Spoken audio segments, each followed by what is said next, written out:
Bom dia, turma boa do canal Ave Mais. Um grande abraço, muito obrigado pelo seu carinho, pela sua atenção e pela sua audiência.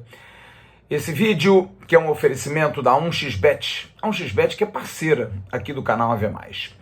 Você fortalece a nossa parceria usando a palavra promocional Ave Mais e dando prestígio para que a gente possa continuar o nosso trabalho. Você colocando Ave Mais, a sua primeira aposta ela é dobrada e você pode ganhar dinheiro. Olha, a gente tem nos últimos anos tido uma dificuldade muito grande de poder chegar nas pessoas. Mesmo com os contatos que temos, com as pessoas sendo próximas em muitas relações, por sermos jornalistas e termos realmente os contatos por tantos anos de trabalho, mas até por conta da pandemia, nós ficamos muito afastados, praticamente em 2 anos, desses 3 do canal.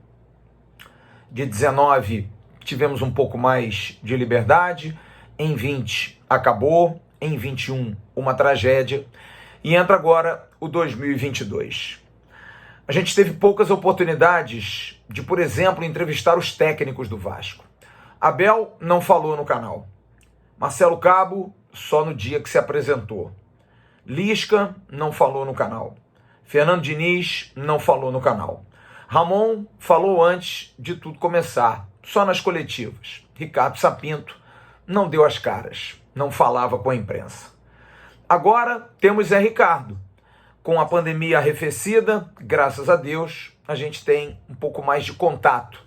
Mesmo assim, ele deu uma entrevista no início do Campeonato Carioca, aqui no canal, e raras as entrevistas. Deu uma outro dia ao companheiro Felipe Rocha do Lance, e nada mais, absolutamente nada mais. Carlos Brasil falou aqui no canal depois do jogo contra o Boa Vista, em que nós empatamos em 0-0. Alexandre Pássaro, o gestor do ano passado, não deu entrevista, não falava com a imprensa, falava apenas com quem lhe interessava.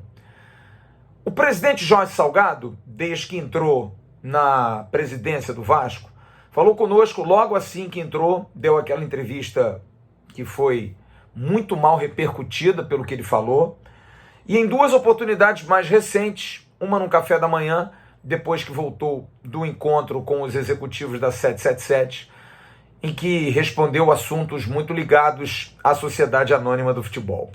E agora, recentemente, na Lagoa, no evento de benemerência a Roberto Dinamite, em que também apressadamente respondeu algumas perguntas sobre futebol, sobre contratações, mas não se aprofundou muito. E eu estou falando isso porque eu vou fazer esse vídeo de hoje de uma maneira diferente. Eu não vou dar opinião, eu vou perguntar. Eu vou querer saber por quê e vou deixar várias dúvidas. Porque o Vasco fecha esse momento no Campeonato Brasileiro da Série B na 15ª posição. Uma situação que é uma vergonha para esse clube que é gigantesco, é conhecido mundialmente. As pessoas parece que não têm ideia, ou se têm, precisam ser muito cobradas sobre o que deixaram o Vasco virar. Eu tenho muitas dúvidas. Você, torcedor, todo dia também tem. Como eu falei aqui na semana passada, a gente nutre até um sentimento ruim, uma inveja daqueles que fazem por onde conseguir ter sucesso. Essa semana eu vi o Atlético do Paraná, que dificilmente perde para o rival jogando em Curitiba. Vi o Botafogo ontem buscar um empate heróico em Goiânia e perdeu a oportunidade de vencer porque o goleiro falhou, é do jogo. Mas um time sem grandes estrelas, mais uma vez, jogando futebol organizado. Eu vejo o Grêmio, nosso adversário na Série B, fazendo gols com um grande jogador, que é o Diego Souza. Eu vejo equipes na Série A sem grande projeção, ou pelo menos expectativa, como o Santos, cheio de garotos, liderando o Campeonato Brasileiro. Sim, cheio de garotos. Todo ano o Santos muda com os garotos. E lá os garotos não precisam maturar. Eu tenho muita vontade de perguntar muita coisa ao Zé Ricardo. Tenho muita vontade de perguntar muita coisa ao Carlos Brasil. Eu sei que tem muita gente que vai escrever aqui embaixo. Ah, mas quando vocês têm oportunidade... Gente, para com esse papo idiota. Isso é muito chato. Quando a gente tem oportunidade, a gente pergunta. Ou eu não perguntei ao presidente Jorge Salgado, por exemplo, se ele ficaria feliz de não receber o salário no final do ano. Parem de ficar maquinando, se influenciando por pessoas invejosas que querem achar que a gente não faz o correto. A gente faz muito correto. A gente cobra, a gente busca a cobrança. Eu, por exemplo, tive a oportunidade de entrevistar o Zé Ricardo numa coletiva recente, há 2 semanas atrás, e era uma pergunta para cada um. E eu queria perguntar a ele sobre a questão do Nenê, de ser o Nenê o cara intocável. E ele me respondeu. Mas eu queria perguntar por que o time não faz uma triangulação, se ele acha que o time está bem, por que o Vasco não ganhou de nenhum time grande. Ao Carlos Brasil, da mesma forma, mando mensagem para o Carlos Brasil todo santo dia, ele não me aguenta mais. Então, só para a gente poder entrar num diapasão, vamos parar com essa influência de pessoas que falam, os jornalistas. Primeiro que é inveja de quem não é e que fica atacando pedra. A essas pessoas, desprezo, na boa. Agora, vocês entendam que a gente faz e muito. O Emerson Rocha, por exemplo, nas coletivas, chega a ser duro demais. Mas é o papel dele. A gente já recebeu ligação e toques e poxa. E eu digo a ele, faça. É do jogo. A gente aluga ônibus na cabeça de muita gente quando a gente elogia uma situação do presidente e na mesma entrevista a gente faz uma crítica contundente. Porque a gente aqui não tem compromisso com ninguém. O nosso compromisso aqui é com a informação, é com o jornalismo. Eu vejo muita gente dizer assim, vocês vão dar essa notícia essa semana, é prejudicial ao Vasco. Entendam, nós fazemos jornalismo. A gente aqui não tem lado. Não quero saber se é bom ou ruim. Eu quero dar a informação. Não peso que, poxa, isso vai ser ruim para A, B ou C. Não nos interessa. Que se vire para não dar notícia ruim. E que se vire para criar notícias boas. Ponto. Dito isso, eu tenho algumas perguntas e vou com elas até o final desse vídeo.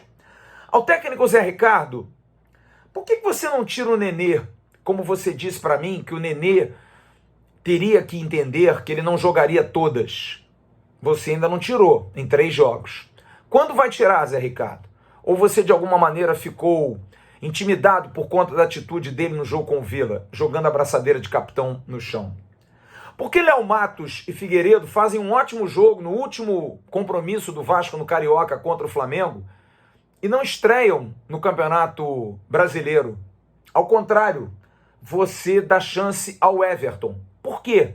Se o Everton, no jogo de semifinal primeiro contra o Flamengo, você o retira no intervalo porque ele tremeu no jogo. Por quê? Por que o Edmar, lateral esquerdo, é escalado se ele não passa do meio campo? É uma filosofia sua ter um lateral preso lá atrás?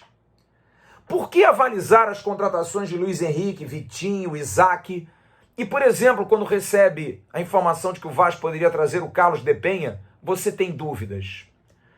Por que tanta gente com cãibra e cansado nas 2 primeiras rodadas do Vasco no Campeonato Brasileiro, depois de 24 dias de treinamento? Por quê? Por que você não consegue, Zé Ricardo, dar ao time o básico? Triangulações, jogo apoiado, jogadas ensaiadas que não somente Nenê rolar para o Figueiredo chutar ou vice-versa. Transição rápida, puxar um contra-ataque. Por que você voltou com o Vinícius?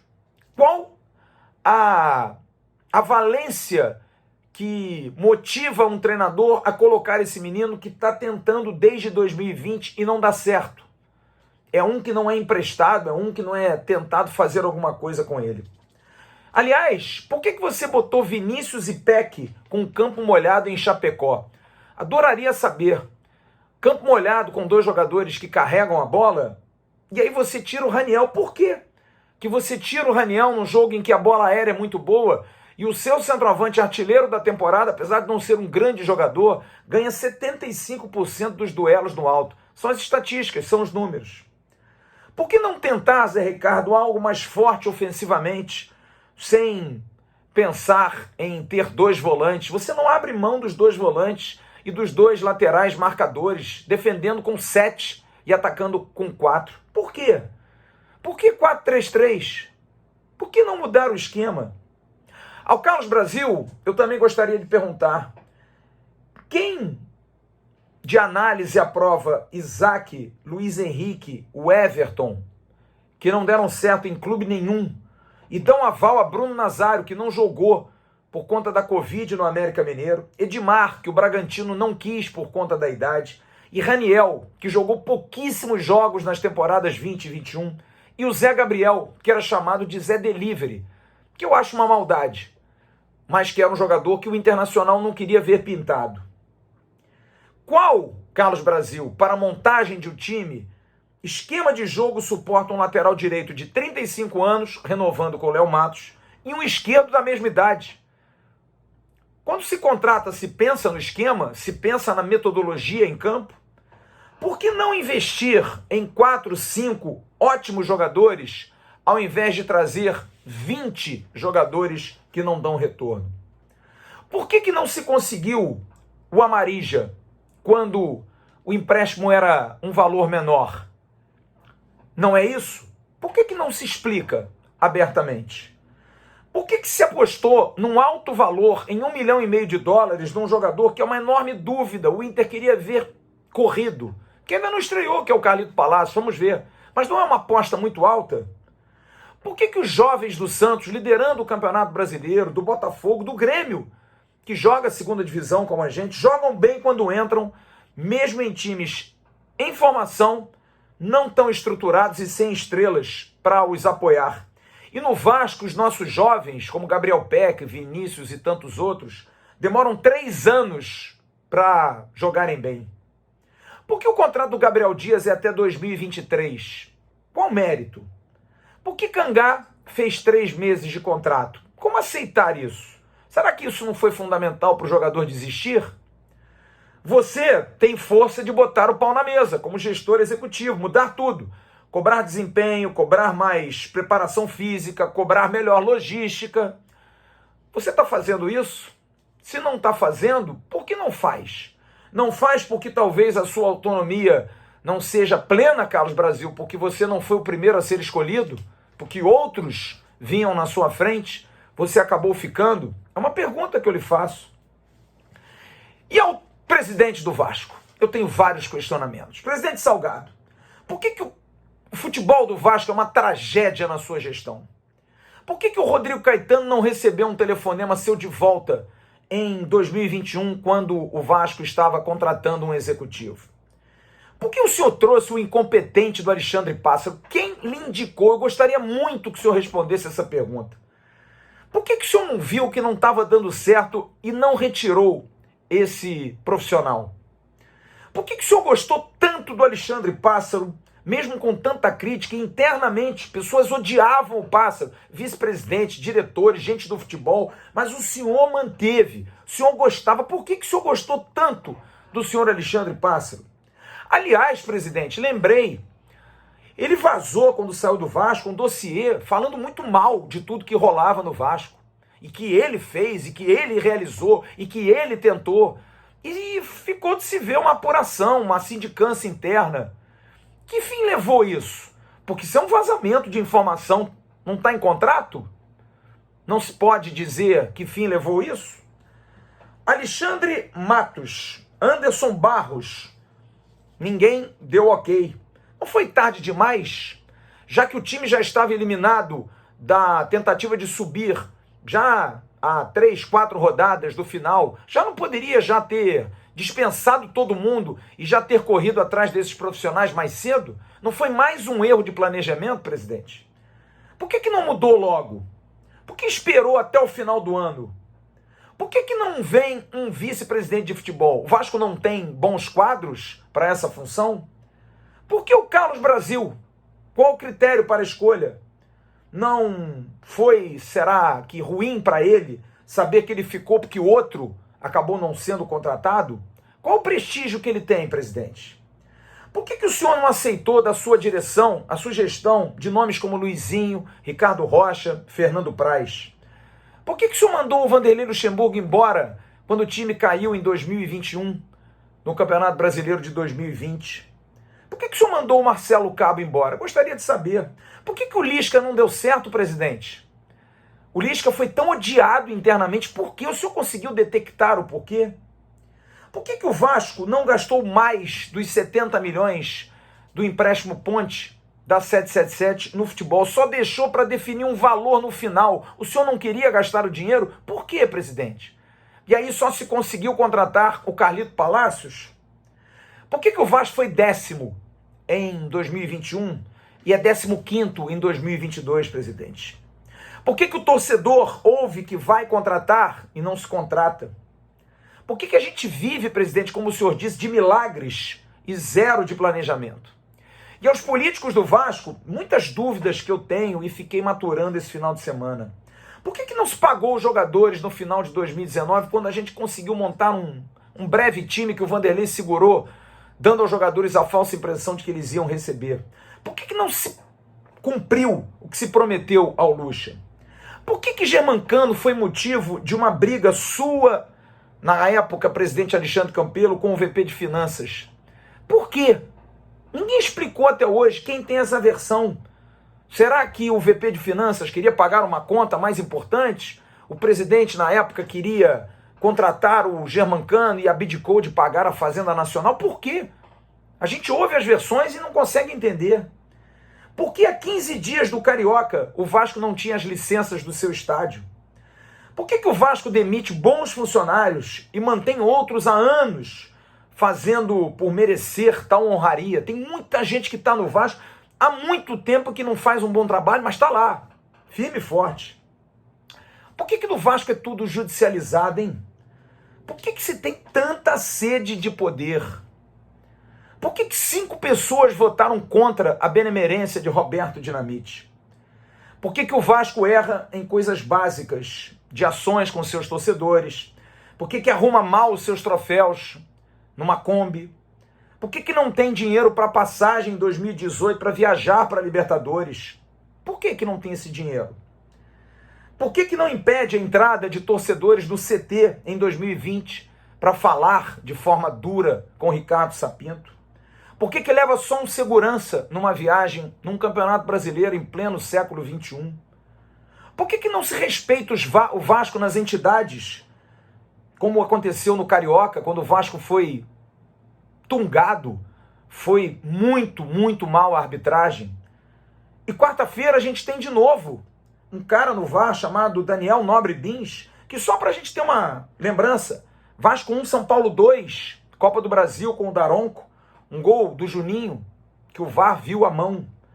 Bragantino 4, Vasco 1, falta em cima do Andrei, lá em Bragança Paulista, lembra quando o Pássaro deu aquele piti lá? Vasco 0, Palmeiras 1, pênalti do Neto Borges, mas a chave de braço do Felipe Melo no Léo Matos, o VAR não viu. Olha, eu ficaria aqui horas e horas fazendo vários questionamentos, vários porquês. Só que a gente tem que mudar as perguntas. Até quando? O que fazer? Como fazer? Quando vão fazer? Não dá mais para a gente viver nesses problemas, nessas dúvidas, nessas interrogações, porque o Vasco pode não ser para vocês muito importante. Pode não ser para vocês até do futebol, porque vocês saem e continuam a vida de vocês. Mas para quem está lá, no dia a dia, que não precisa receber, e volta a dizer, Zé Ricardo, você não precisa pedir ao torcedor que apoie o Vasco, porque ele vai apoiar sempre. É o que ele mais faz, de todas as maneiras. É no ingresso, é no sócio, é na compra dos produtos, é no apoio aos estádios, é no apoio fora do Brasil, fora do Rio de Janeiro. Quando que esse povo vai ter retorno? Porque a gente sofre, essa turma sofre. Quando? O quê? Como? Eu gostaria muito de ter essas respostas. Bom dia para vocês. Daqui a pouco tem um Bom Dia Gigante com Emerson Rocha.